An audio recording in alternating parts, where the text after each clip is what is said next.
Hello everyone, welcome back to my channel. তোমরা কেমন আছো? আশা করি ভীষণ ভালো আছো। আমিও খুব ভালো আছি। ভালো আছি বলতে মনটা ভীষণ খারাপ, ভীষণ রকম খারাপ। সকাল থেকে চালু হয়েছে প্যাকিং, বাগানো গোছানো। আজকের তারিখ হচ্ছে 8, আর এখন বাজছে সকাল 10টা। ওরা কিন্তু চলে এসছে অনেকক্ষণ আগেই। বাগানো গোছানো শুরু হয়ে গেছে অনেকক্ষণ আগে থেকেই। সমস্ত কিছু মোটামুটি প্যাকিং হয়ে গেছে। এখন দুপুর দিকে যাচ্ছে আর কি, দুপুর দিকে ঘড়ি কাটা যাচ্ছে। আর ততই আমার মনটা খারাপ হচ্ছে, ঠিক আছে। তো মোটামুটি এখানে ড্রেসিং টেবিল প্যাক হয়ে গেছে, বাকি এই ঘরের যা জিনিসপত্র ছিল সমস্ত কিছু প্যাক হয়ে বাইরে চলে গেছে। এবারে কিছুক্ষণের মধ্যে ওগুলো ট্রাকে উঠবে। ডিভানটাও খোলা হয়ে গেছে, ওরা ডিভানটাও খুলে ফেলেছে, খুলে নিয়ে এখন সব যাচ্ছে। শুধু রান্নাঘরের কিছু পেটি রেখে দিয়েছি, কারণ বাসন টাসনগুলো আমাদের সকাল থেকে জল খাওয়ার সুযোগ হয়নি। শুধু একটু জল টল খেয়েছি। আর আমার ভীষণভাবে একটা হঠাৎ করে অঘটন ঘটে গেল। সকালবেলাতে সাউন্ড বক্সটা প্যাকিং করতে গিয়ে একটা সাউন্ড বক্স আমার পায়ে নোকে পড়ে গিয়েছিলো। নোকটার মধ্যেখানটা ভেঙে গিয়ে একেবারে অবস্থা খারাপ, আমাকে বসিয়ে ফেলেছিল। অতগুলো কাজ, আজকে ট্রান্সফারের সমস্ত জিনিসপত্র উঠবে, কোথায় কি রাখছি, কোন কার্টুনে কি থাকছে দেখতেই পাবো না কোনো কিছু। এত কষ্ট পায়ের মধ্যে দাঁড়িয়ে, তারপরও কষ্ট করে দাঁড়িয়ে আমি সমস্ত কিছু দেখেছি। এই যে এখন দেখো পায়ে আর সহ্য করতে পারছি না, কারণ আমি এখনও ব্যথার ওষুধ খাইনি। বাইরে দাঁড়িয়ে আছি, ট্রাকের মধ্যে সমস্ত কিছু উঠবে, ট্রাকটা দেখতে এলাম, ট্রাকটা কেমন দেখতে, তো সেটা দেখতে এসেছিলাম বাইরে। এখন চলছে হাজব্যান্ডের গাড়ি প্যাকিং। সুন্দর করে ওরা প্যাকিং করেছে, এত সুন্দর, এত মজবুত প্যাকিং। আমি হয়তো এতবার ট্রান্সফার হওয়ার পর মানে এই প্রথম আমি দেখলাম ওদের এত সুন্দর প্যাকিং, ঠিক আছে।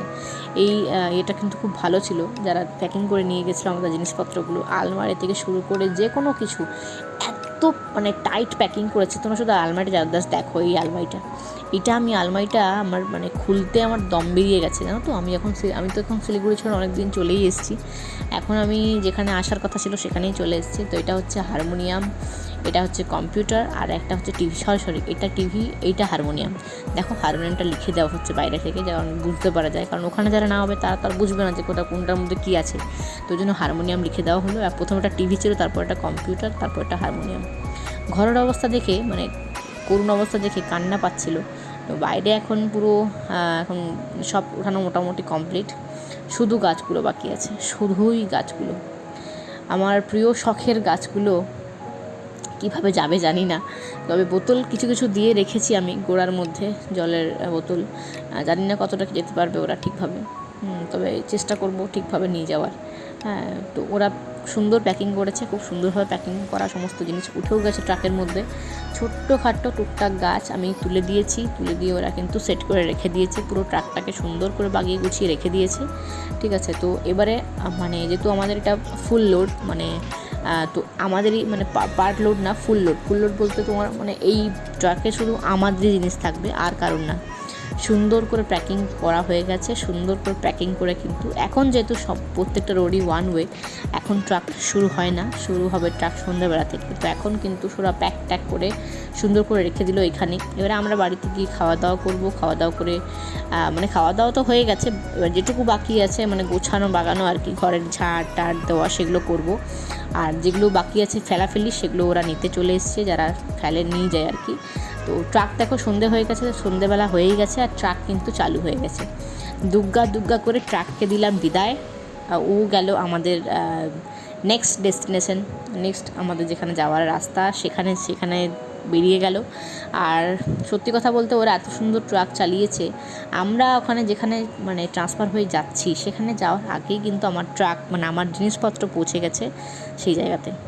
ও কিন্তু সুন্দর করে মানে শিলিগুড়িতে মানুষজন এতটাই ব্যস্ত, মানে ট্রাকটাকে বেরোনোর সুযোগ দিচ্ছে না, ঠিক আছে। তো মানে গাড়িগুলো পরপর যাচ্ছেই, ঠিক আছে। তো চলো, ট্রাক বেরিয়ে পড়েছে সুন্দর করে, জিনিসপত্র সমস্ত কিছু উঠিয়ে ঠাকুর করে দুগ্গা করে কিন্তু ট্রাক আমার বেরিয়ে পড়লো।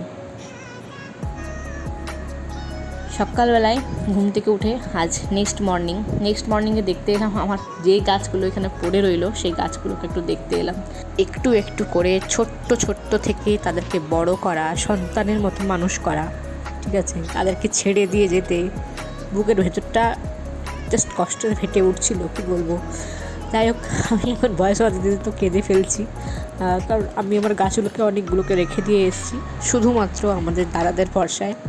আমার এই কলাই গাছ প্রচুর কলাই দিয়েছে আমাকে, এই বছর প্রথম কলাই ফুলেছিল আর আমি সেটা খেয়েও ছিলাম। যাই হোক, সকালবেলা দেখতে পাচ্ছ বাবা আর আমার হাজব্যান্ড দাদার বাইকটা নিয়ে যাচ্ছে আর কি, যার বাড়িতে ছিলাম আমি একদিন। তো সে দাদার বাড়িতে বাইকে করে কিন্তু যাচ্ছে যে মূর্তিগুলো এখানে ছিল সেগুলো ভাসান দেওয়ার জন্য। আর আরেকটা ছোট্ট সকালবেলায় ঘুম থেকে উঠে মন খারাপের জিনিস, আমার মাছটা সকালবেলায় মারা গেছে জানো। সকালবেলা 2টো মাছ ছিল, 3 বছর ধরে আমার কাছে ছিল, 3 বছর ধরে থাকার পরেও একটা মাছ হঠাৎ করে সকালবেলায় মারা গেল। সত্যি বলতে ঘরটা আজ সত্যি একটু ঘর লাগছে না, লাগছে জিনিসপত্র ছাড়া, মানুষজন ছাড়া একটা শুধুই বাড়ি, জাস্ট শুধুই একটা বাড়ি লাগছে, ফাঁকা বাড়ি। ঠিক আছে, আজ এখান থেকে আমি উঠে যাওয়ার পর অন্য কেউ ঢুকবে, কিন্তু এত যত্ন করে কেউ রাখবে কি না আমি জানি না। শেষবারের মতো ঘরটাকে পুরো চোখ বুলিয়ে নিলাম, দেখে নিলাম এবং বিদায় জানিয়ে আজকের মতো এখান থেকে বেরিয়ে যাচ্ছি।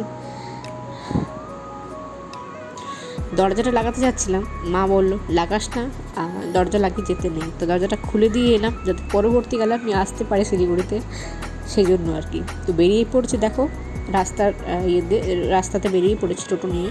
আর ভিডিও তুলতে পারিনি কোনোরকম সেরকমভাবে, কারণ অনেক কান্নাকাটি করেছিলাম। চলো শিলিগুড়িকে বাই বাই করে আজকে আমরা আমার নেক্সট ডেস্টিনেশনে চলে যাব। আমরা তো আপাতত বাড়ি যাচ্ছি এখন, মা বাবা চলে যাবে আমার বাঁকুড়া বাড়িতে, আর আমরা যাব এখন শ্বশুরবাড়িতে, আমার শ্বশুরবাড়িতে যাবো আর কি। তো সমস্ত জায়গা দেখতে দেখতে যাচ্ছিলাম। এই রোডটা বিজেপি রোড, যে রোডটাতে প্রতিনিয়ত আমাদের যাতায়াত ছিল, সেই দেখতে দেখতে যাচ্ছিলাম। ঠিক ওই কারণে আগের ব্লগে বলেছিলাম যে আজকের ব্লগটা হবে অন্যরকম, ভীষণ অন্যরকম। সত্যি আমি প্রত্যেকটা ভিডিওতে প্রত্যেকটা ভয়েস থেকে বারবার কেঁদে ফেলছি সত্যি। আর এই যে সেই মাছ, আমার মাছটা যেটা বন্ধু নিয়ে চলে গেছিলো, ওকে দিয়ে দিয়েছিলাম, কারণ আমার একটা মাছ যেহেতু মারা গেছে, তো আমি আর চাইলাম না যে ও মারা যাক আমার কাছে। এবার কষ্ট করে ওরকমভাবে আসতে পারে না, ওরকমভাবে একটা বালতির মধ্যে আমি রেখেছিলাম। তারপরে হয়েছিলাম আমি বিসলারির একটা 5 লিটারের বিসলারি জারে আমি ওকে নিয়ে আসবো, কিন্তু দুটোর মধ্যে একটা মারা যেতে আমার মনটা সায় দিল না। যাই হোক, আমাদের বাস দাঁড়িয়ে আছে, আমরা আজকে মঙ্গলদ্বীপে যাব। তো এখানে আমরা দাঁড়িয়ে আছি আর কি, শিলিগুড়ির শেষ দেখে নিলাম, শিলিগুড়ির শেষ বাস স্টপ আর কি, যেটা হচ্ছে জাংশন, দেখে নিলাম। তো এখান থেকে ছেড়ে দিয়েছে বাস, আমাদের বাস ছেড়ে দিয়েছে। আর ওদিকে আমার মাকে আর কি আমার মেয়ে কেনা করিয়েছে এই বেলুন, বিশাল বড় হয় বেলুনটা, জানি না আদৌ ফুলবে কিনা। আমরাও একবার কিনেছিলাম শিলিগুড়িতে থাকাকালীন, আমাদের ঠকিয়ে দিয়েছিল আর কি। যাই হোক, এখানে আমার মেয়ে আর আমার হাজব্যান্ড বসে আছে, আমি সামনে বসে আছি, আর এদিকে বসবে আমার মা আর কি বাবা। তো দুগ্গা করে আমরাও বেরিয়ে পড়লাম শিলিগুড়িকে বিদায় জানিয়ে। এখানে সেই জায়কা বিরিয়ানি, বিখ্যাত শিলিগুড়ির বিরিয়ানি, সব কিছু দেখতে দেখতে আমরা আজকে চলে যাব শিলিগুড়ি ছেড়ে। আবার কবে আসবো তার কোনো জানা নেই, তার কোনো ঠিকও নাই, ঠিক আছে। কিন্তু আসবো কোনো না কোনো দিন, একদম ঠিক সেটা, আসবো কোনো না কোনো দিন। আপাততর জন্য এটাই হচ্ছে আমার শেষ দেখা চা বাগান। তো আবার নিশ্চয়ই আসবো, হয়তো অনেক বছর পর আসবো, কিন্তু এখন যেখানে যাচ্ছি সেখান থেকে হট করে আসাটা সম্ভব না এখানে শিলিগুড়িতে। তবে কোনো না কোনো দিন অবশ্যই আমি শিলিগুড়িতে ফিরে আসবো। আবার ফিরে আসবো বলতে 1-2 দিনের জন্য তো অবশ্যই আসবো দার্জিলিংয়ে ঘুরতে। ওটা আমার মানে স্বপ্নের রাজ্য। আর এত সুন্দর ওয়েদার শিলিগুড়ি, সেটা ভীষণ মিস করছি আমি এখন এখানে, ভীষণ মিস করছি, ভীষণ। আর সত্যি চা বাগান, মন প্রাণ ভরে আমি চা বাগান দেখে নিয়েছি, এবং সুস্বাদু চা সেটাও খেয়ে নিয়েছি। তো দুর্গা করে তো বেরিয়ে পড়েছে অনেকক্ষণ আগেই আমরা। এই দেখো এখানে লেখা আছে গাড়িটার নাম কাঞ্চনজঙ্ঘা, গাড়িটার নামই কাঞ্চনজঙ্ঘা। কত সুন্দর সূর্যটা ডুবছে, আমাদেরকে বাই বাই জানাচ্ছে সূর্য। এটা হচ্ছে নেক্সট ডে, যেদিন আমি দুর্গাপুর পৌঁছে গেছি, বাস থেকে নেমে পড়েছি। মারা চলে গেল ওইদিকে আমার বাড়ির উদ্দেশ্যে, আরও এখান থেকে 45 মিনিট লাগবে যেতে। তো মারা চলে গেল আর আমরা চলে যাচ্ছি এখন দুর্গাপুর, মানে আমার শ্বশুরবাড়ি চলে যাচ্ছি। তো চলো, আজকের ভিডিওটা কেমন লাগলো অবশ্যই কমেন্ট করে জানাতে ভুলো না। যদি ভালো লেগে থাকে অবশ্যই একটা লাইক করে দিও। আমার সঙ্গে কারা কারা মন খারাপ করেছো, কারা কারা দুঃখ প্রকাশ করেছো, তারা অবশ্যই কমেন্টে লিখো। যারা আমার সঙ্গে কেঁদে ফেলেছো সেটাও তারা লিখো, যে হ্যাঁ তোমার কথা শুনতে শুনতে আমরাও কেঁদে ফেলেছি। অবশ্যই কিন্তু কমেন্ট করে জানাতে ভুলো না কেমন লাগলো আজকের এই ভিডিওটা। সত্যি আজকের ভিডিওটা ভীষণ ইমোশনাল ছিল। পরের ভিডিওগুলো আসছে, আরও খুব ভালো ভালো ভিডিও আসছে পরে, দেখতে থাকো ব্লগগুলো। দেখা হবে পরবর্তী ব্লগে। টাটা।